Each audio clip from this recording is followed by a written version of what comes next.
Você acompanha Jornal da Rede Alesp. O Jornal da Rede Alesp está de volta. A gente segue aqui com mais informações do Legislativo Paulista, do Brasil e do mundo.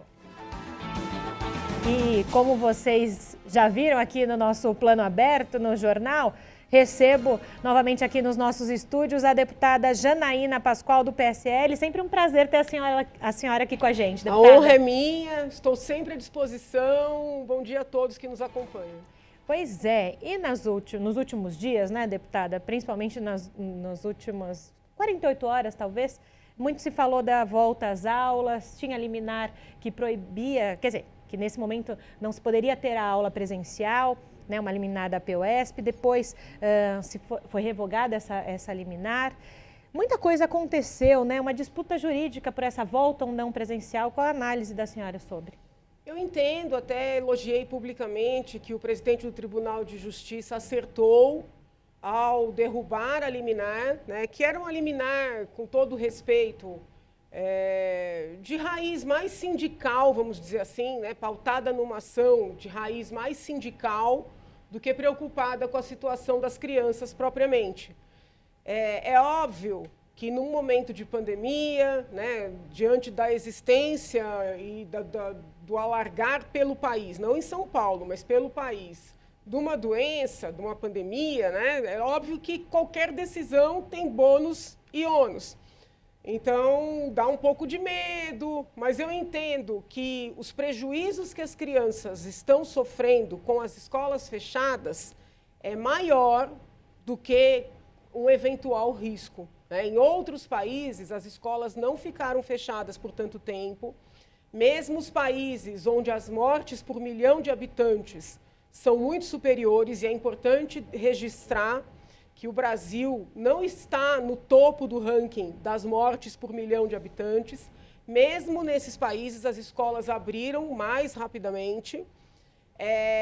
O prejuízo não é só acadêmico, né, e futuramente profissional, é um prejuízo também em termos de saúde, porque as crianças estão ficando com problemas emocionais, psicológicos, né, aquelas que não têm tanto acesso à internet, com um sentimento de inferioridade, com a sensação de que as que têm estão saindo na frente. E a verdade é que mesmo as que têm, né, têm padecido dessa situação de isolamento.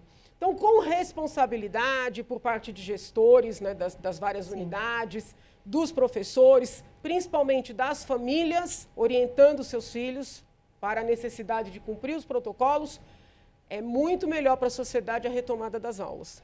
E dentro até dessa questão, né, a senhora elogiou justamente até nas suas redes sociais a decisão do Tribunal de Justiça, né, do presidente Dr. Pinheiro Franco, que garante essa volta, por enquanto, né, a aula presencial. Eu espero que não haja recuo, porque pior do que voltar ou não voltar é essa insegurança nas decisões, né? A sociedade não aguenta essa insegurança. Então, eu espero que seja definitivo. E justamente por essa, né, indecisão jurídica que pode, talvez, acontecer ou não, a senhora também falou dessa autonomia dos municípios e das famílias, como a senhora acabou de falar, né, falando com os seus filhos sobre os protocolos, né, mas os municípios também têm essa autonomia. Tem muito município que já voltou em aula online e ainda está esperando alguma questão presencial. Outros municípios voltaram efetivamente já presencial.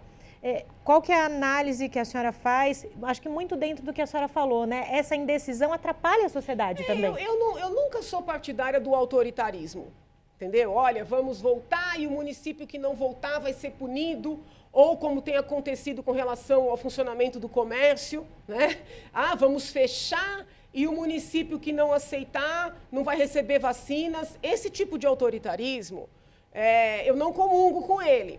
O que eu entendo é que aquele município que ainda está, vamos dizer, temeroso em retomar as aulas das unidades municipais, ou aquela família que está temerosa, com o retorno dos outros grupos, vai perceber, as famílias e os municípios vão perceber que o risco não é tão elevado assim, né, que é possível. Então, eu sou muito mais da linha do convencimento, da demonstração, do que da imposição pela força ou pela ameaça.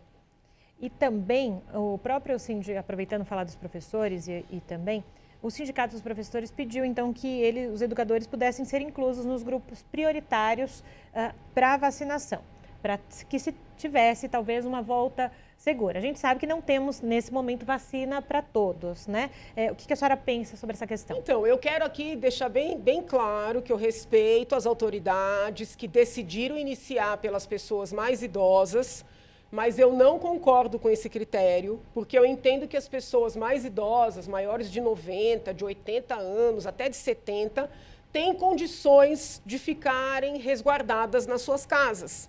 Então, que nós deveríamos dar preferência para aquelas categorias mais expostas, sobretudo aos transportes públicos, porque imunizando esse grupo, nós imunizamos o próprio grupo e esse grupo não transmite para os seus idosos, para aqueles que têm as comorbidades. Para além desse posicionamento, que eu sei que é minoritário, né? Aqui eu estou só expondo, não estou querendo impor, porque eu sei que é minoritário. Existem algumas agências de saúde, mundo afora, que têm sugerido que essas populações mais idosas não recebam algumas vacinas, né? Houve, num primeiro momento, uma situação envolvendo a Pfizer, que depois disse que foi coincidência, mas mais recentemente a Agência de Saúde da Alemanha e depois da Áustria recomendou que a AstraZeneca não seja aplicada em maiores de 65 anos. Então, até essas recomendações convergem, né, com o que eu estou sugerindo. Então, me parece que profissionais de saúde, obviamente em primeiro plano, profissionais de saúde e pessoas que trabalham em equipamentos de saúde. Tá. Né? Então, os profissionais da limpeza, por exemplo, dos hospitais, que acabam ficando mais suscetíveis porque têm menos recursos, porque estão mais expostos nos meios de transporte. Profissionais da segurança pública, ainda me parece que sejam mais suscetíveis do que os próprios professores, né? Porque estão mesmo no front, até na questão do socorro, né? Povo do SAMU, né, que fica ali no meio termo, sim, mais saúde, mas também tem um pouco de segurança. E, na sequência, os profissionais da área da educação, principalmente os professores que estão em sala de aula com as crianças. Então, eu concordo que os professores e os profissionais da área de educação queiram ser prioritários nessa sequência. Sim. O que eu não concordo é que eles coloquem essa vacinação como condição para o retorno ao trabalho. Porque nenhuma categoria é melhor que a outra, né? E os empacotadores nos supermercados estão trabalhando, os motoboys, né? Aqui a minha homenagem aos motoboys, foram a categoria que mais trabalhou, entendeu? Durante aquele período pior ali, que todo mundo estava segregado, resguardado, entendeu? Eles estavam no front, então, assim, ninguém é melhor. Então, acaba o sindicato utilizando uma situação confortável, porque tem o salário garantido no fim do mês, porque são funcionários públicos, para, de alguma maneira, ameaçarem, né? Então, assim, eu entendo, inclusive, que essas greves que vêm sendo anunciadas, seja em São Paulo, seja nos outros estados, precisam rapidamente ser declaradas abusivas. Agora, quando nós falamos, né, deputada, dessa volta presencial, é bom a gente fazer um recorte aqui, né? A aula no sistema privado é uma questão, a aula na escola pública e, em especial, em comunidades vulneráveis é outra questão, porque a gente não está falando só de aula, de educação, mas também muitas das crianças vão para a escola para se alimentar. Então, a gente tem um viés a mais nessa questão presencial e aí fazendo esse recorte das escolas municipais e escolas públicas. Tem que voltar todas, a verdade é essa. Por uma razão ou por outra, tem que voltar todas. Nós precisaremos enfrentar, né, com responsabilidade, mas precisaremos enfrentar. Tem que retomar a vida. O mesmo raciocínio que eu uso para as escolas, eu utilizo para o comércio, para os restaurantes, para as academias. Parece um pouco esquizofrênico, o mesmo governo que luta na justiça para a volta às aulas, né? E aqui os meus elogios ao secretário Rossielli, também luta na justiça para impedir os municípios de abrirem os comércios, né? É algo um tanto quanto esquizofrênico. Num primeiro momento havia razão, hoje não há, porque o primeiro fechamento era para preparar o sistema de saúde. Se não prepararam é porque não tiveram a competência necessária ou porque decidiram investir em equipamentos transitórios e não nos definitivos. Então, se o governo continuar com essa esquizofrenia, só vai conseguir quebrar São Paulo. Eu vi ontem, hoje sei que o governador está dando uma entrevista, enquanto eu estou falando aqui, num outro veículo. Espero que ele anuncie, né, que já nesse final de semana, não sei se ele já anunciou. Ontem na coletiva. Isso, ele falou que possível. Que é isso, que amanhã, ele deu uma abertura que talvez esse final de semana assim, poderia revogar. Até essa postura, sabe, ninguém aguenta mais, entendeu? Porque assim, é o reizinho, sabe? Todo mundo sabe aqui que eu já votei com o governo, já votei contra o governo, trato o governador com respeito. Eu sou a única aqui dentro que, quando tem reunião, eu chamo de Vossa Excelência, seguirei chamando. Mas essa postura, talvez quarta, que isso? Quer manter as pessoas em insegurança? Isso é, sim, autoritarismo. Ou tem a necessidade ou não tem a necessidade, entendeu? Eu organizei uma comitiva, passei o final de semana ligando para os colegas para nós irmos ao Palácio falar com o governador. Eu lembro que foi uma das questões que a senhora falou com a gente na outra semana. A informação que nós recebemos é que o governador não nos atenderia, mas o vice nos atenderia. Nós não quisemos parecer assim, sabe, intransigentes. Não, tudo bem, se o vice nos atende, nós vamos montar essa comitiva. Foi o fim de semana inteiro, eu infernizando os meus colegas. Peço até desculpas públicas aqui. Quando chega ontem, aí a informação já era diferente. Não, doutora, o vice não sei se vai poder... Entendeu? Ou seja, me passaram data, me passaram horário, eu liguei de colega para colega, os colegas mexeram nas agendas. Não, doutora, vai ser para outra semana.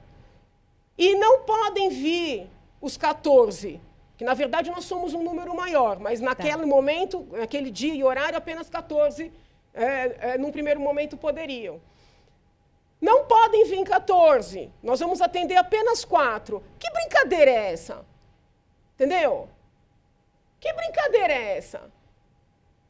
Hoje pode, hoje não pode, hoje abre, hoje não abre. Não é assim. Isso aqui é a Assembleia Legislativa do Estado de São Paulo. Ninguém está querendo ir lá para pedir nada. Nós estamos querendo ir lá para exigir respeito com a população. Porque essas idas e vindas me parece muito mais um exercício de poder, de dizer, olha, eu posso dizer se você trabalha, se você não trabalha. Eu posso dizer se você vai para a escola, o que é isso aí? Entendeu?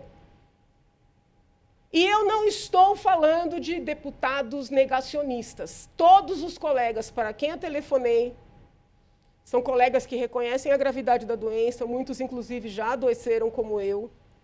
Colegas que usam suas máscaras, não fazem atos sem máscara. Ninguém que faz politicagem com doença, nem para um lado nem para o outro, né? São colegas que querem o bem de São Paulo, sem politicagem, inclusive, com exceção do meu nome, porque sou independente, todos são da base. O governador não quis receber a base para tratar desses fechamentos e não fechamentos, e depois o vice também não quis. Porque eu não vou olhar para os meus colegas e dizer, olha, agora eu vou escolher desses 14, os 4 que vão. O que eles vão achar? Que sou eu que estou com palhaçada? Entende? É grave o que está acontecendo em São Paulo, hein? É grave. E eu acabei de receber de um colega, só não vou falar o nome dele porque não estou autorizada, mas ele provavelmente vai se manifestar hoje também. Um vídeo de uma matéria do jornalista. Como essa nossa rede aqui é uma rede que não faz concorrência, é uma rede informativa, do jornalista Wallace Lara, denunciando o fechamento das portas de pronto-socorros no estado de São Paulo. Eu tenho vontade de chorar de raiva e de indignação. Eu enviei um ofício para a secretaria tratando de 6 ou 7 equipamentos que na semana passada eu recebi a notícia de usuários e médicos que estavam para ser fechados. Já vou explicar o que eu quero dizer com fechados. Fui à secretaria, mandei ofício tratando daqueles equipamentos. Conforme a gente vai conversando com os colegas, descobri que essa decisão não era só para aqueles 6, era para outros tantos equipamentos no estado inteiro. Tá?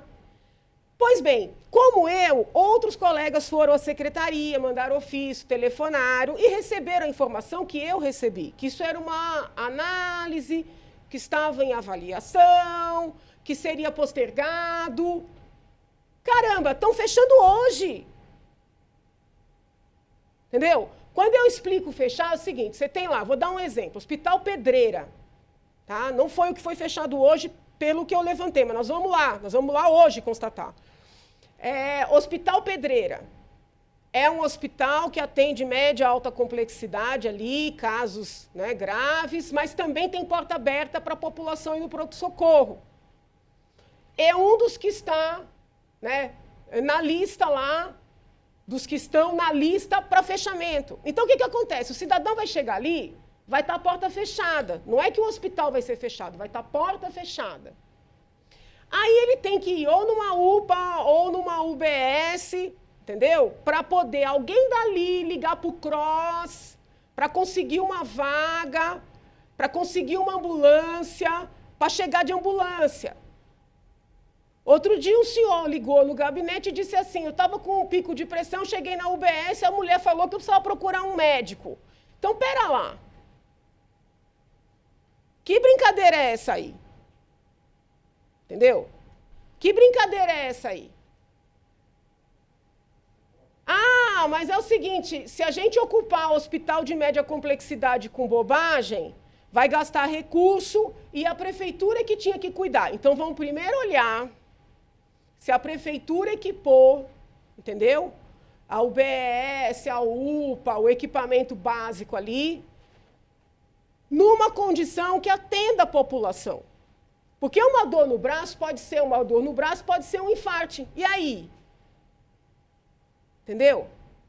Mas o pior não é nem a decisão, o pior é assim, a gente aqui, nessa Assembleia, e nada, é a mesma coisa, porque todos os deputados com os quais eu conversei, e são deputados da base, estiveram, pediram, e aí a gente é surpreendido com uma notícia. Que isso aí? É preciso um diálogo melhor? É o seguinte, gente, eu vou falar, vão ficar bravos comigo. Eles estão acostumados a mandar na casa, entendeu? Por quê? Porque PSDB e PT têm um conluio de décadas aqui dentro. Tá? Todo mundo já sabe que o governador mandou o Carlão ser o próximo presidente. Não tem nada contra o deputado. Mas como é que é isso aí? Já está todo mundo chamando o Carlão de presidente. Sabe? Aí você vê o povo do PT deixando passar o orçamento com aumento de publicidade, com corte na saúde, porque quer os carguinhos da primeira secretaria, que são muitos, hein? São muitos. Então é o seguinte, os caras estão acostumados a mandar aqui. Então o deputado manda ofício, faz requerimento de informação, pede agenda, é nada. Só que quem é representante do povo é a Assembleia. Entendeu? É a Assembleia Legislativa que representa o povo, que não aguenta mais idas e vindas. Entendeu? O doutor Gabardo foi afastado lá do ministério, entendeu? E agora virou uma autoridade aqui dentro. Ah, porque vai abrir, porque vai fechar, xingando o promotor. Promotor de Bauru, que está desesperado porque o hospital inteirinho do HC da USP está fechado. Então, assim, algumas coisas têm que ser revistas, porque deputados que têm milhões de votos não apitam nada, entendeu? E pessoas que chegam assim, não se sabe de onde nem por quem, dão ordem dentro do Estado, desmerecem promotor de justiça. Ontem, deputada, nós recomeçamos aqui os trabalhos legislativos. Claro que os deputados tiveram muito trabalho antes dessa volta oficial ontem, mas a senhora acredita que essa é uma das pautas mais importantes para os próximos dias ser conversado com os deputados? Como é que a senhora analisa? A senhora falou, né, tem uma comitiva que vai, a senhora precisa conversar. Mas eles não querem nos receber, entendeu? E para poder formar a comitiva, nós não misturamos questão político-partidária nem a política da casa, entendeu? Então, em nenhum momento eu falei de eleição para a presidência da casa, mas a verdade é a seguinte, deputado Carlão vai seguir as ordens do governador. Entendeu? Então, assim, essa coisa da gente ser tratado como nada vai continuar. Não é que a gente é maltratado, não é isso, mas a questão é a seguinte, se diverge, não vamos nem receber. Como assim? Entendeu? Como assim?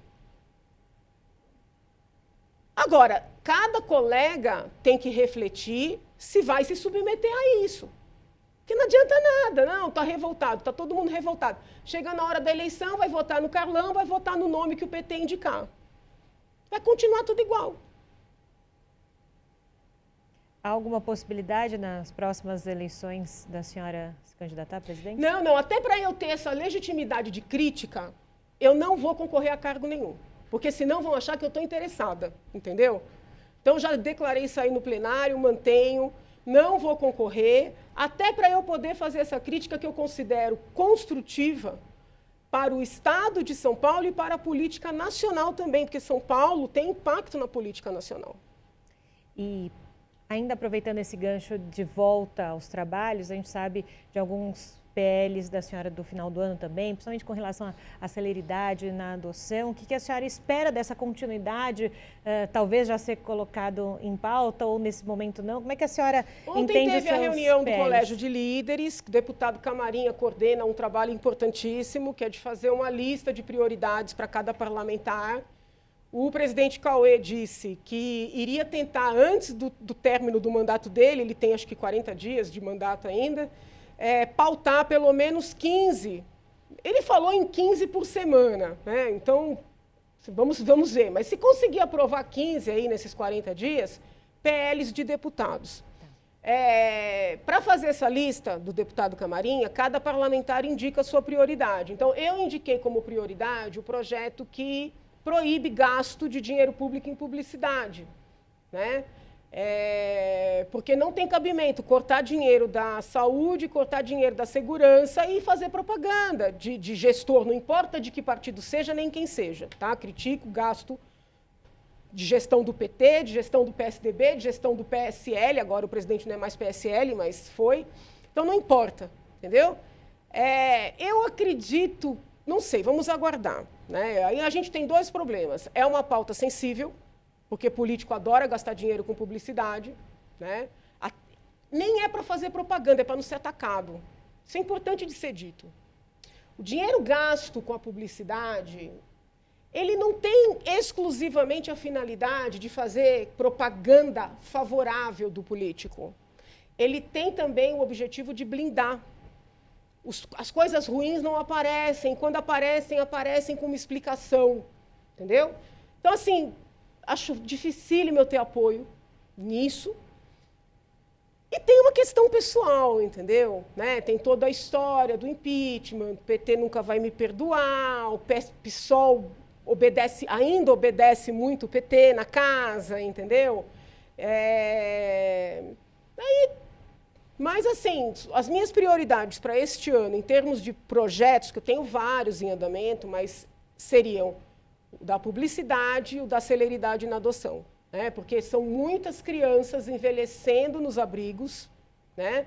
Em processos de destituição de guarda que não tem fim, crianças que poderiam sim já estar no seio de uma família, de forma que quando o tal processo, que já se sabe que vai acabar na destituição, tiver uma finalização, a criança já está crescendo no seio de uma família, e não uma família definitiva, e não institucionalizada.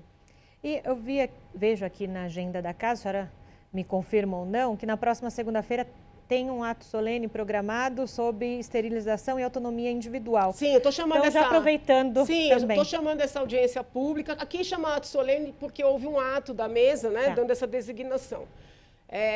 Para debater a necessária, pelo menos a meu ver, atualização da Lei de Planejamento Familiar, que é uma lei federal, mas que nada impede, né, possa ser regulamentada no âmbito estadual. Então, eu já estive na Secretaria da Saúde, já conversei com o pessoal do Ministério da Saúde, tenho ouvido juristas que trabalham com a questão.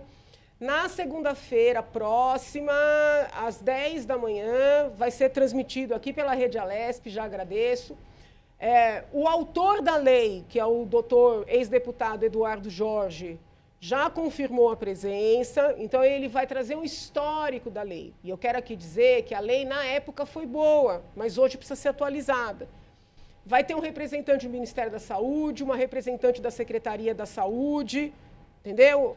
Juristas, para avaliar no que a gente pode melhorar. Rapidamente eu destaco alguns pontos. Lógico. Ponto número 1. Não tem mais sentido que a pessoa que vive em união estável ou a pessoa casada, seja homem, seja mulher, precise de uma autorização para fazer um procedimento de esterilização.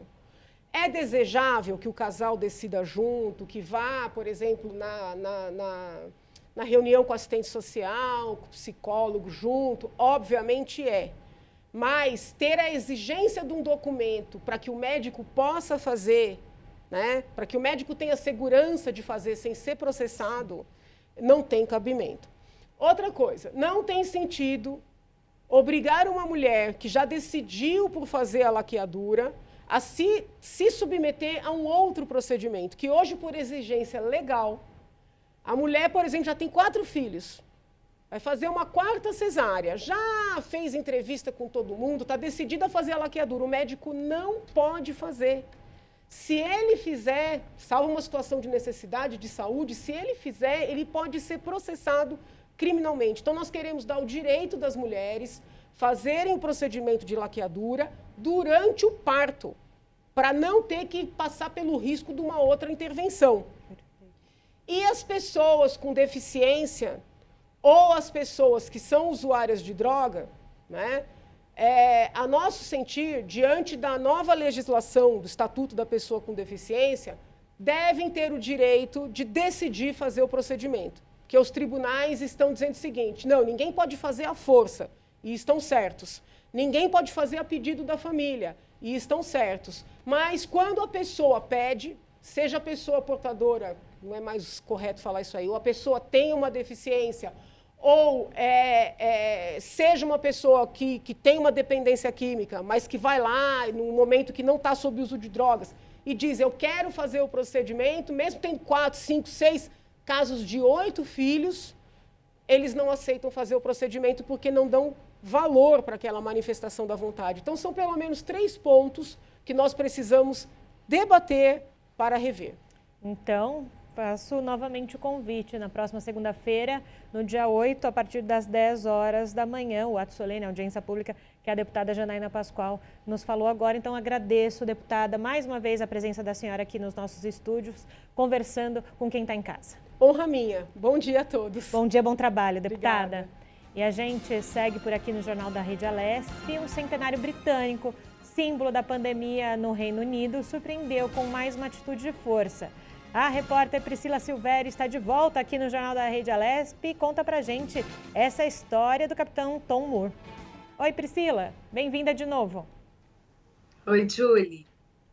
Olha, a gente vai falar então um pouquinho desse herói, né? Um herói britânico, mas que traz exemplo para o mundo todo. Olha, eu acho que ninguém consegue esquecer então de Tom Moore, que aquele senhor britânico de 100 anos que deu 100 voltas de andador ali no jardim da casa dele para arrecadar fundos para o sistema público de saúde.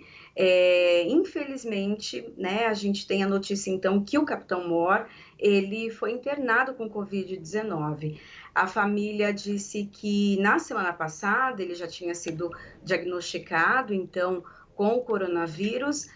E no domingo ele começou a apresentar um quadro de dificuldade para respirar, então foi hospitalizado, né? Ele está no hospital público, a quem ajudou e muito, viu? Olha, com a ação que ele fez de caminhar, então, né, dar essas voltas ali no jardim, ele fez uma arrecadação. E ele pensava inicialmente de arrecadar ali 1.000 libras para poder, então, destinar ao hospital público.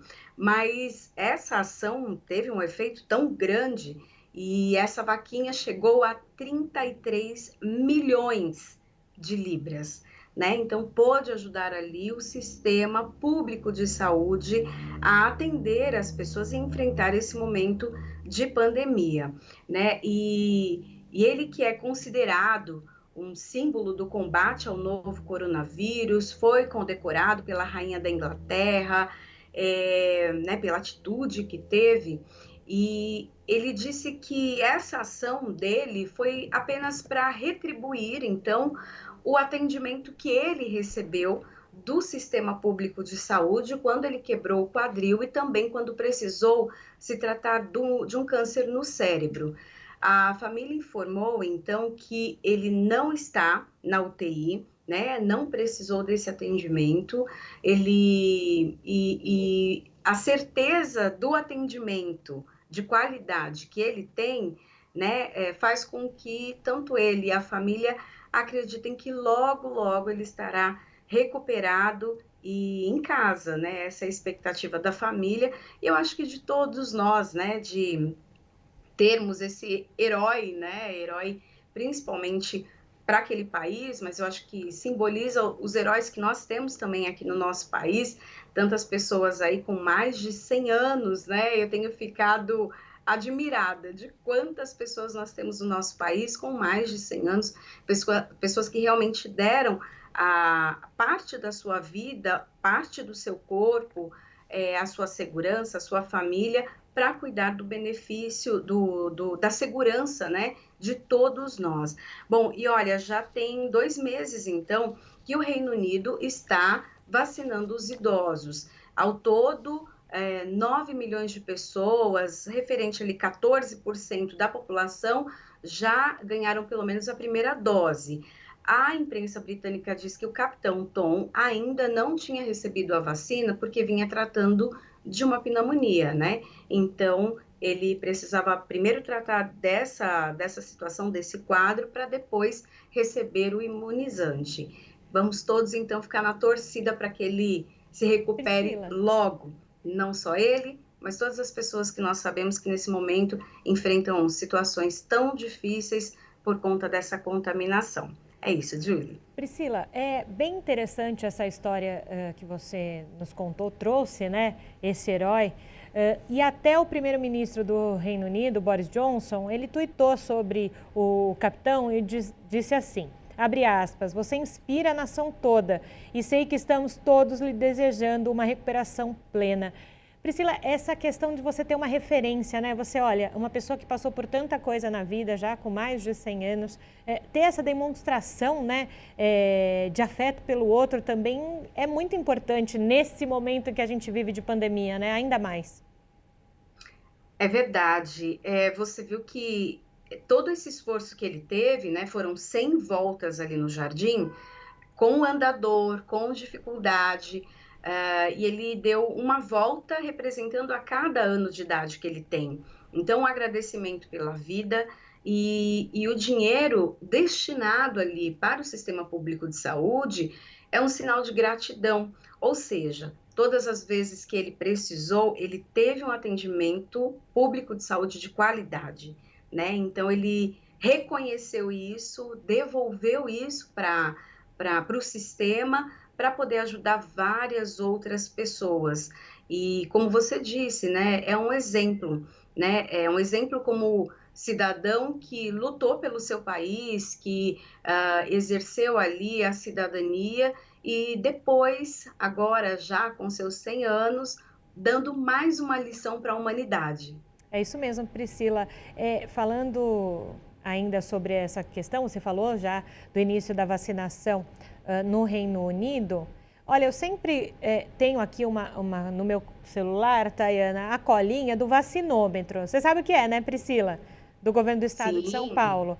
Pois é, eu gosto de atualizar quem está ouvindo, vendo a gente, porque a gente esperou tanto, não é, esse momento da vacinação, porque a gente quer entender como é que está funcionando aqui no estado de São Paulo. Ó, a atualização foi às 11h40, 472.712 pessoas vacinadas já no estado de São Paulo. E temos uma novidade no vacinômetro. É legal porque é uma questão de transparência do governo do estado de São Paulo, também de mostrar como está sendo a vacinação por aqui. Você pode acompanhar a vacinação por município. Importante essa transparência, né, Priscila, para o estado de São Paulo e para a população. É verdade, é muito importante.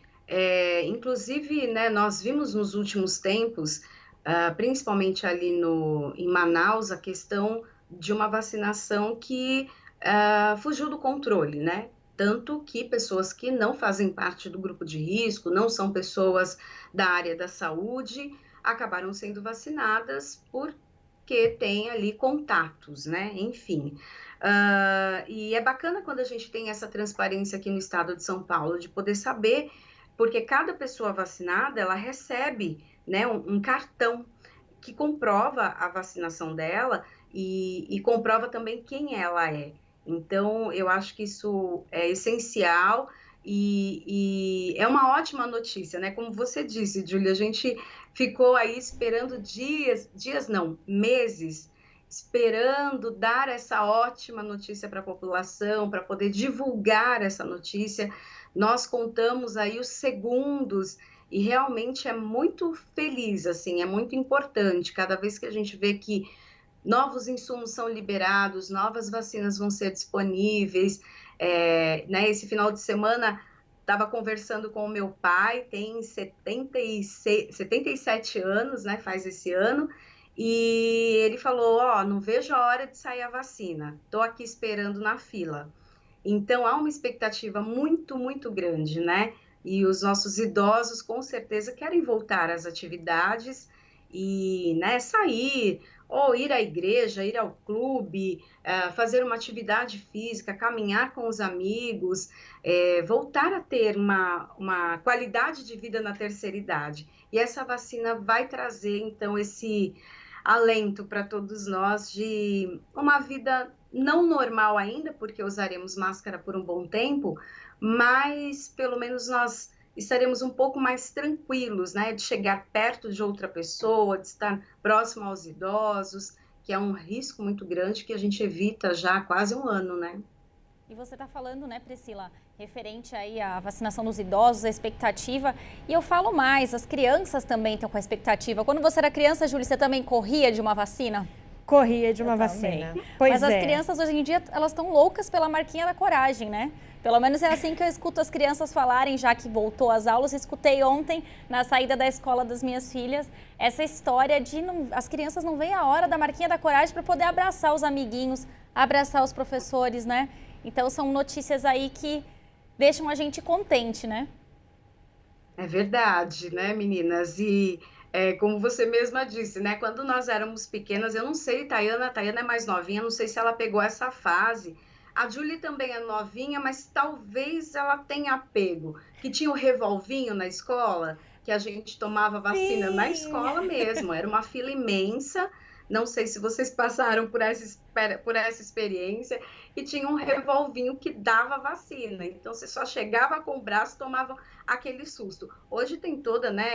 É diferente, um sistema diferenciado. E as crianças estão ansiosas, né? Porque elas sabem que depende dessa vacina para estar perto do outro, né? A gente já está distante do outro há muito tempo, né? Da nossa família, dos nossos amigos, e eles têm os professores ali como uma segunda família. Então, tem aquela vontade de voltar para a escola, mas tem a vontade de abraçar o professor, beijar, como eles sempre faziam. E seja rápido, tomara que até o meio do ano aí todos nós tenhamos o acesso, né, a essa vacina e possamos voltar às nossas atividades. É verdade, Priscila. Obrigada aí mais uma vez pelas informações que você trouxe aqui para a gente hoje. Eu que agradeço. Tchau, tchau. Muito bem informada sempre a nossa repórter Priscila Silvério. Você falou, né, ontem as suas filhas no as suas filhas saindo, né, da escola. Estamos nesse processo, né? Voltaram às aulas, no seu caso as suas meninas estão presencial, no meu caso ainda a escola do meu filho optou por começar de forma online, mas ele também já está assim, meu filho, que quer reencontrar os amigos, já não aguenta mais ficar em casa, E eles não querem só reencontrar, eles querem o abraço, por isso que a gente fala da ansiedade deles também pela vacina, né? É isso mesmo. E a gente segue aqui no Jornal da Rede Alesp com shoppings, cinemas e teatros, parques e todos os locais de lazer fechados por causa da fase vermelha aqui do Plano São Paulo. Como encontrar uma atividade justamente, Tayana, para a criançada e os adultos nos próximos finais de semana? Vai uma dica. Atividades online do Museu Catavento. Quem vai falar sobre essas atividades para a gente é a Luara Brito, monitora do museu. Bem-vinda, Luara. Fala o que o Catavento preparou aí para garantir o lazer, né, nesse momento difícil de pandemia. Oi, gente, tudo bem? Bom, esse momento é muito desafiador, né? Nós pensamos em diversas formas. Logo que o museu ele fechou, nós partimos para as plataformas virtuais, então, tanto no YouTube como em todas as nossas redes sociais, nós começamos a criar conteúdos online.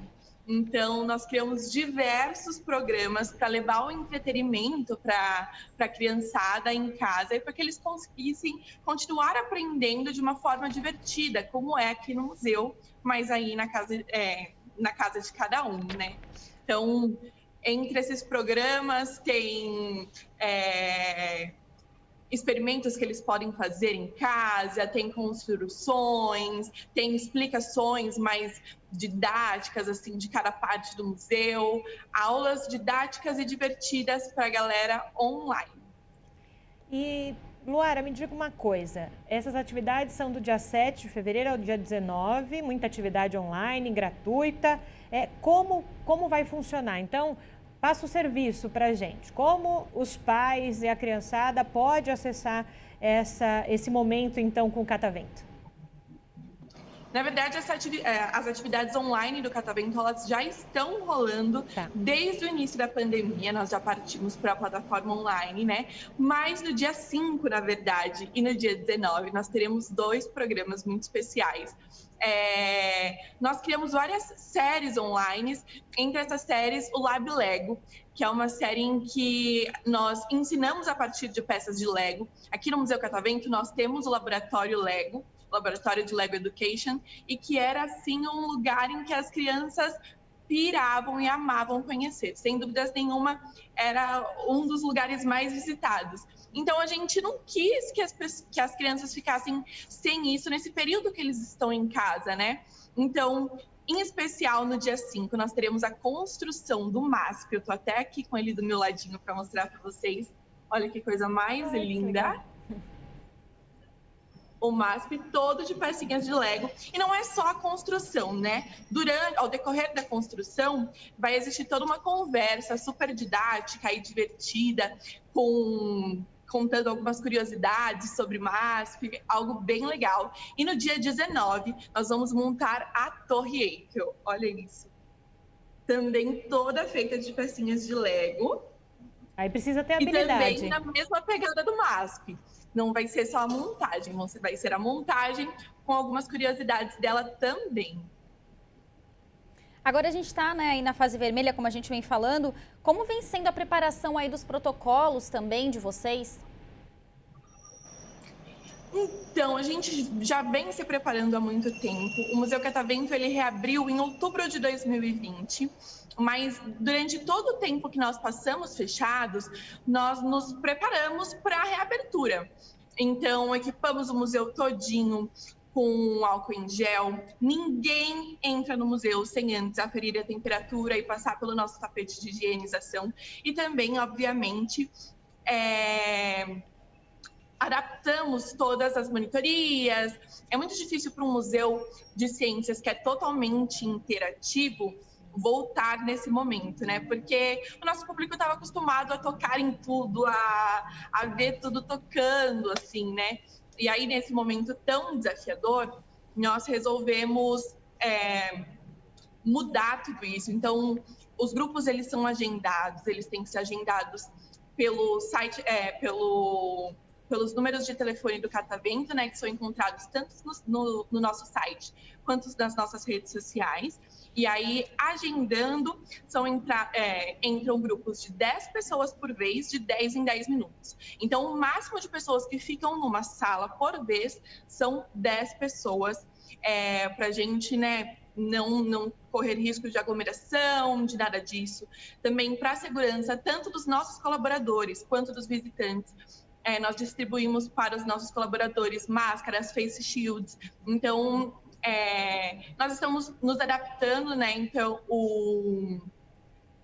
a cada fase, mas está dando tudo certo. Está sendo desafiador até mesmo para o público, porque é difícil a criança vir aqui esperando, enfim, encostar na máquina de arrepiar o cabelo e ver seu cabelo todo para cima e não ter isso, porque eles não estão podendo tocar, né? Mas nós estamos tendo feedbacks muito positivos. A galera tá entendendo que isso é só por conta do momento que nós estamos passando, né? E estão ansiosos, sempre falam no final da visita que não vem a hora de tudo voltar ao normal, de vir a vacina, de todos estarem vacinados, para que eles aproveitem o nosso castelinho ao máximo, como antigamente. Pois é, Luara, você falou uma das questões, né? Como é um museu interativo, né?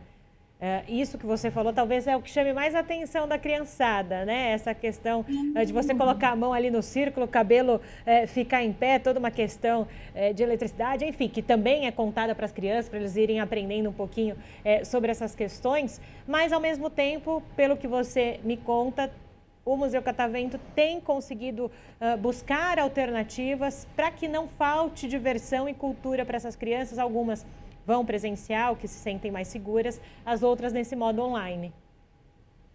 Sim, nós temos programação tanto online quanto presencial. As presenciais, elas são um pouco mais contidas, né? A visita ela não é como antigamente. Então, por exemplo, o público que vinha de escola, que nós recebíamos na semana muito público escolar. Então, a professora agendava, a criançada vinha aqui, pirava, e aí esses grupos, eles tinham uma monitoria.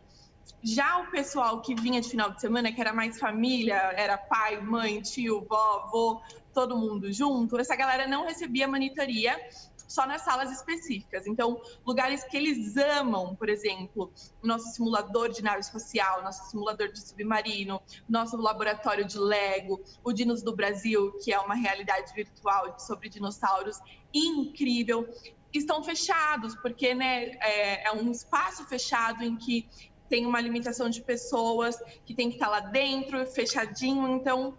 No momento, a gente não consegue reabrir dessa forma, mas a gente está tentando suprir essa falta que a galera está sentindo pelo conteúdo virtual. Então, por exemplo, o Lab Lego, ele supre, substitui, vamos dizer assim, virtualmente, o laboratório Lego Education que nós temos aqui.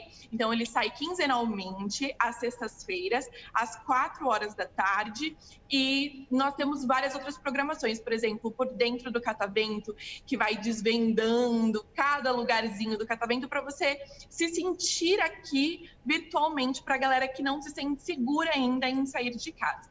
E para quem se sente seguro, eles vêm aqui, aproveitam também, não da forma com que eles aproveitavam antigamente, tocando em tudo adaptado, mas eles entendem, né? Todo mundo sabe o momento que nós estamos passando e que tudo que nós estamos fazendo é pela nossa segurança.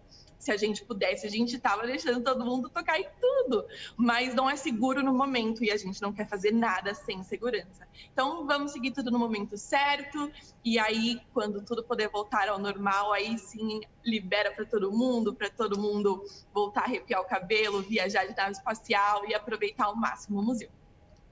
Agora, Luara, interessante isso que você está falando, né, de eles... entendem que não pode mais aproveitar da forma que era antes, porque vocês recebem aí criança de todas as idades, né? E eu queria que você falasse também um pouquinho pra gente quais as expectativas de vocês e para as crianças menorzinhas também, o que tem de interessante aí no Museu Catavento? Bom, nós recebemos crianças, pessoas de todas as idades.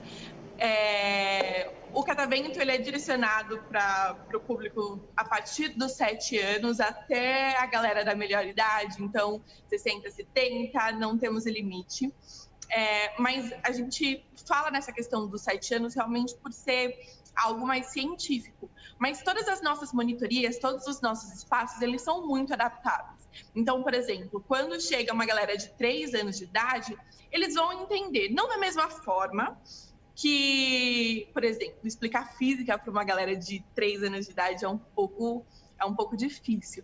Mas na Lego a gente consegue. Então a gente explica a inércia, que o carrinho, quando ele está parado, ele está em inércia.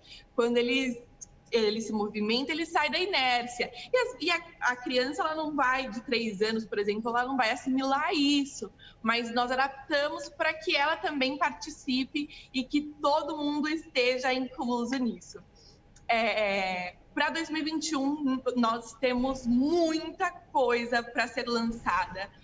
2020 era um ano que a gente tinha programado muita coisa. Infelizmente, essas coisas, esses programas, enfim, tiveram que ser adiados. Mas, se Deus quiser, esse ano tudo vai sair, vai dar certo. Para esse ano, nós teremos exposições tanto fixas quanto temporárias, né? Para exposições fixas, vocês podem esperar, assim, inteligência artificial, só dando spoiler, porque muita coisa é segredo e a gente vai divulgando aos poucos. Mas nós vamos ter uma sala de inteligência artificial sensacional. Nós vamos falar sobre alimentação saudável de uma forma totalmente interativa, em que todo mundo vai amar, sem dúvidas nenhuma. E como temporária, nós vamos ter realidade virtual, realidade aumentada. São muitos os planos esperando a reabertura oficial, com tudo voltando ao normal. Tá certo, Luara Brito, monitora de tecnologia e educação, então aí do Museu Catavento. Eu queria agradecer a sua participação aqui no Jornal da Rede Alesp. Muito obrigada. Eu que agradeço. Muito obrigada, pessoal. A gente segue aqui no Jornal da Rede Alesp. A Prefeitura de São Paulo começa a cobrar o Imposto Predial e Territorial Urbano, IPTU, a partir desse mês. Alguns paulistanos, no entanto, podem ter isenção total ou parcial do tributo. A possibilidade está disponível para aposentados, pensionistas, beneficiários de renda mensal, vitalícia pelo INSS ou pessoas que recebem o benefício de prestação continuada. O pedido de isenção deve ser feito até o último dia do ano para o qual o cidadão quer o benefício. A solicitação pode ser feita pela internet ou de forma presencial, mas mediante agendamento. Pela internet, o primeiro passo é cadastrar um login e senha no site da Prefeitura de São Paulo. Em seguida, o interessado deve acessar o sistema de isenção do IPTU para aposentados. E para realizar o pedido de forma presencial, é necessário fazer um agendamento pelo site da Prefeitura ou pelo telefone 156. O atendimento é feito no centro da Fazenda Municipal, nas subprefeituras e no Descomplica SP.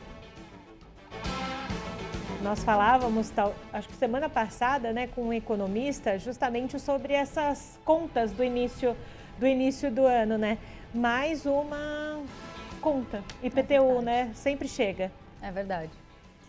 Seguimos aqui no Jornal da Rede Alesp e a gente fala que a primeira etapa do Open Banking, plataforma que conectará as diferentes tecnologias usadas pelo setor financeiro, entrou em vigor ontem aqui no Brasil. A expectativa é que a plataforma permita o compartilhamento de dados de clientes entre instituições, reduzindo custos, taxas e tarifas cobradas pelos bancos. E olha só, apesar do caráter revolucionário do novo sistema implantado pelo Banco Central do Brasil, que já é realidade então em outros países, os consumidores devem começar a perceber esses benefícios somente a partir do segundo semestre de 2021, com a segunda fase, quando os dados de transações das contas correntes começam a ser divididos entre as instituições financeiras. Por enquanto, entrou em vigor somente o compartilhamento de informações dos próprios bancos, como produtos financeiros oferecidos, canais de atendimento e localização de agências, entre outros. Jornal da Rede Alesp. Não esquecendo, né, Thay, do que o Dr. Ricardo nos falou lá no início do jornal. tivemos um vazamento de dados. Então, toda vez que a gente fala em dados, colocar dados em algum lugar, a gente precisa ter, principalmente no computador, um sistema de segurança também, né? Exatamente. Embora a gente esteja aí com essa bomba agora desse vazamento, né? A gente agora tem que ficar mais ainda, redobrar a atenção mais ainda, né? Todos os aplicativos possíveis aí de bancos a gente tem que ter acesso, ficar de olho. É isso mesmo. E nós falamos da retomada dos trabalhos aqui na Rede Alesp, sessão inaugural deu início ao ano legislativo de 2021 aqui na Alesp. A cerimônia realizada no plenário da Assembleia Legislativa Paulista foi marcada pela mensagem do governador João Dória a respeito da situação do Estado. O primeiro secretário da mesa diretora, o deputado Enio Tato, do PT, foi responsável pela leitura do documento. O parlamentar lamentou o atual cenário de pandemia enfrentado em São Paulo e afirmou que o caso deve ser debatido na Alesp. Também o segundo secretário da mesa diretora, deputado Milton Leite Filho, avaliou positivamente o comunicado do governador João Dória. Para ele, as medidas de interesse do governo estão alinhadas com as atividades parlamentares e também as necessidades da população, Tayana. O executivo foi representado pelo secretário-chefe da Casa Civil, Antônio Carlos Maluf, ao final da sessão. O presidente da Assembleia Legislativa de São Paulo, o deputado Cauê Macris, do PSDB, convocou a primeira sessão ordinária do ano para o dia 2 de fevereiro. E como foi muito bem falado também pela Priscila Silvério na primeira entrada dela aqui no jornal, hoje, então, continuamos as sessões plenárias aqui no plenário Juscelino Kubitschek, aqui na Alesp, né, 2h30 da tarde e 4h30 da tarde, até mesmo o que a própria deputada Janaína Pascoal contou para a gente. Ontem tivemos, então, colégio de líderes, vão, a partir dos próximos dias, ser colocados alguns projetos de lei para votação, então, em plenário. Seguimos falando aqui de segunda fase da FUVEST, Tayana. A FUVEST divulgou a lista de candidatos que foram convocados para a segunda fase do vestibular 2021, que dá acesso aos cursos de graduação da Universidade de São Paulo. A relação está no site www.fuvest.br. A prova da primeira fase aconteceu no dia 10 de janeiro e foram mais de 130 mil inscritos. Esse ano, a abstenção da primeira fase foi de 13%, o que corresponde a mais de 17 mil ausentes. A principal justificativa para essa ausência foi a pandemia da Covid-19. Não só, claro que os vestibulares precisavam acontecer, alguns acabaram sendo postergados para agora 2021, mas também vimos uma taxa de abstenção muito alta no Enem, principalmente no Enem, mas o próprio Ministério da Educação disse que já esperava essa abstenção justamente pela Covid, né? Exatamente, né, Júlia? A gente sabe aí como isso bagunçou um pouquinho esse cenário da educação. A gente até, quando aconteceu o Enem, a gente viu até pessoas que acabaram esquecendo, né, a data aí do Enem, perderam aí a prova. Foi algo que aconteceu mesmo por conta, né, dessa pandemia que bagunçou um pouquinho a vida dos estudantes também. Essa é a palavra, bagunçou tudo, né, Tayana? Bagunçou. Não tem jeito. Falando então de FIES, também muito importante para os estudantes. O resultado da pré-seleção para cerca de 93 mil bolsas oferecidas pelo meio do Fundo de Financiamento Estudantil, FIES, 2021, vai ser publicado ainda hoje pelo Ministério da Educação. Os candidatos podem consultar o resultado no site do programa ou na instituição para a qual se inscreveu. Segundo o MEC, serão disponibilizados 500 milhões de reais para bolsas do financiamento estudantil. Os candidatos pré-selecionados deverão complementar sua inscrição até essa sexta-feira.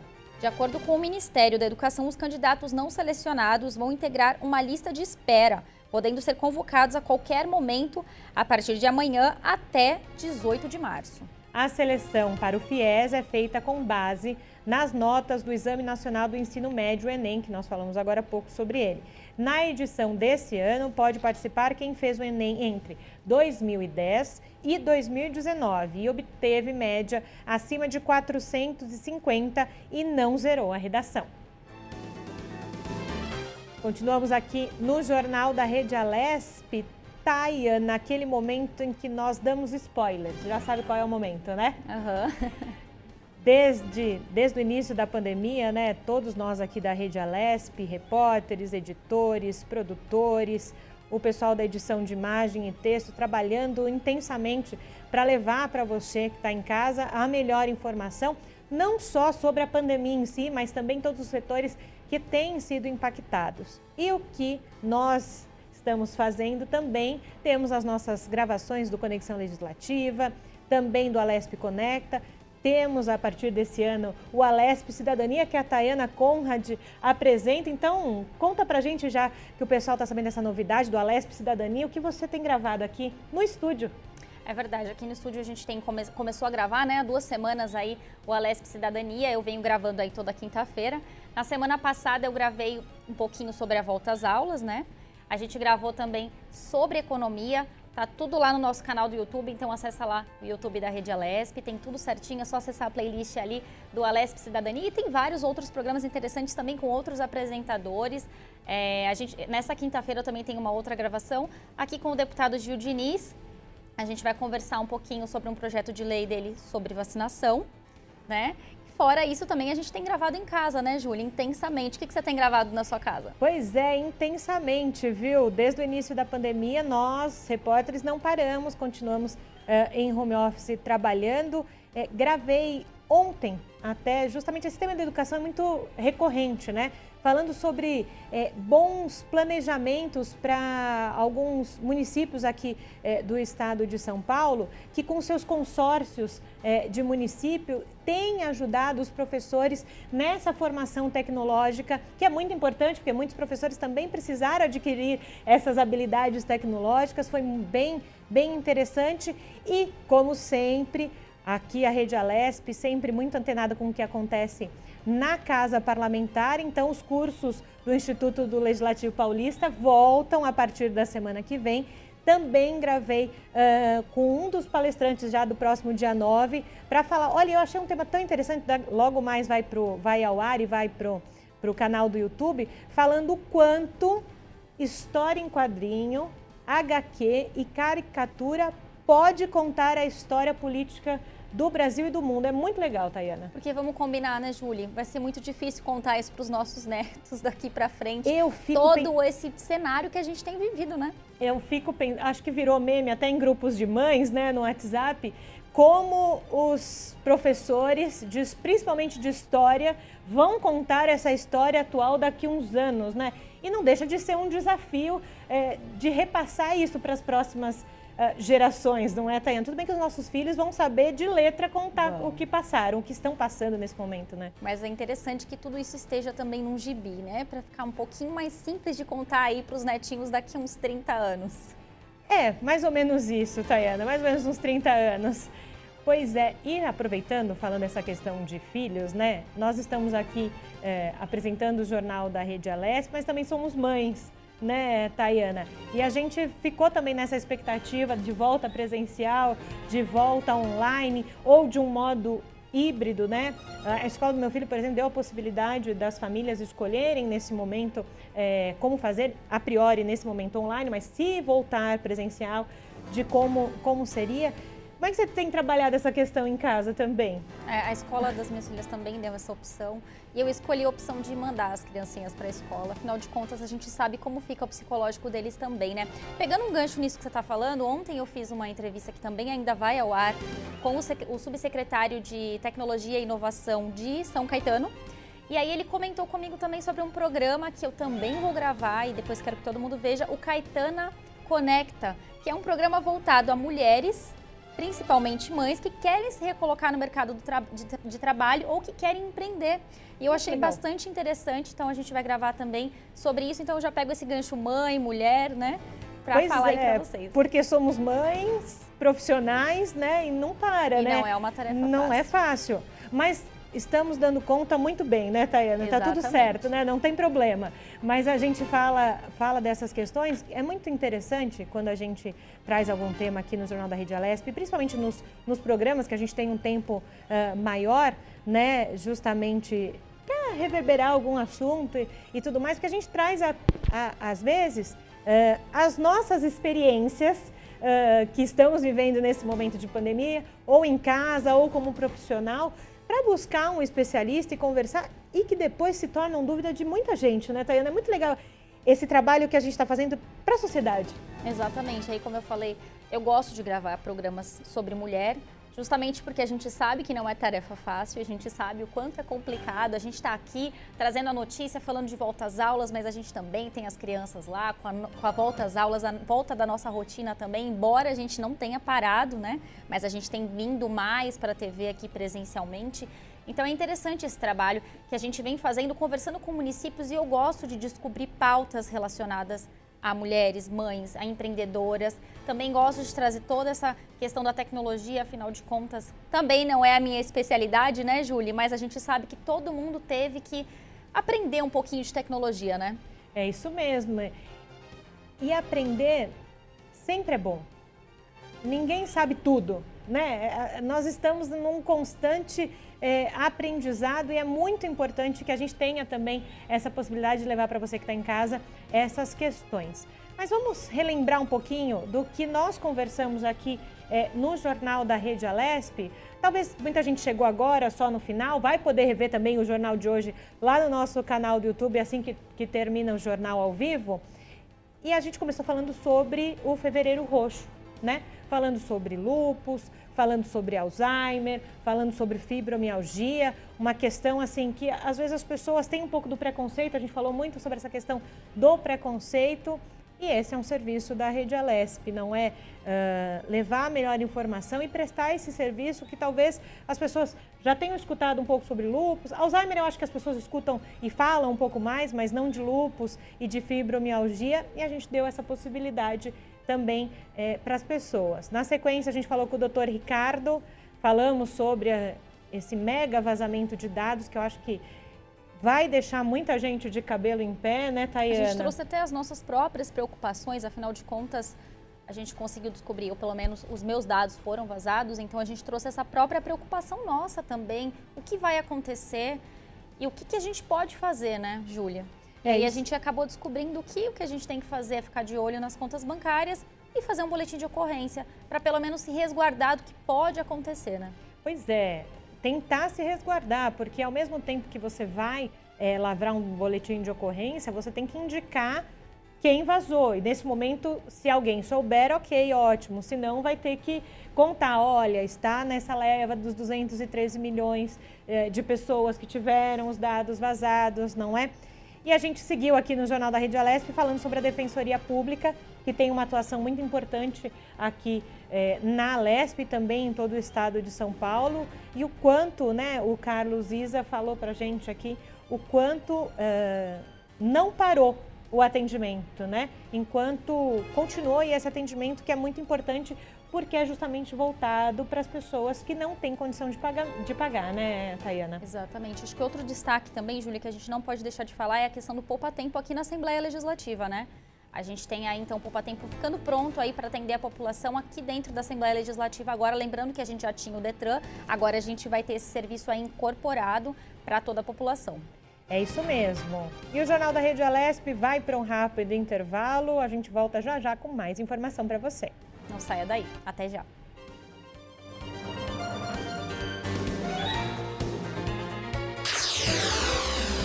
Você acompanha Jornal da Rede Alesp.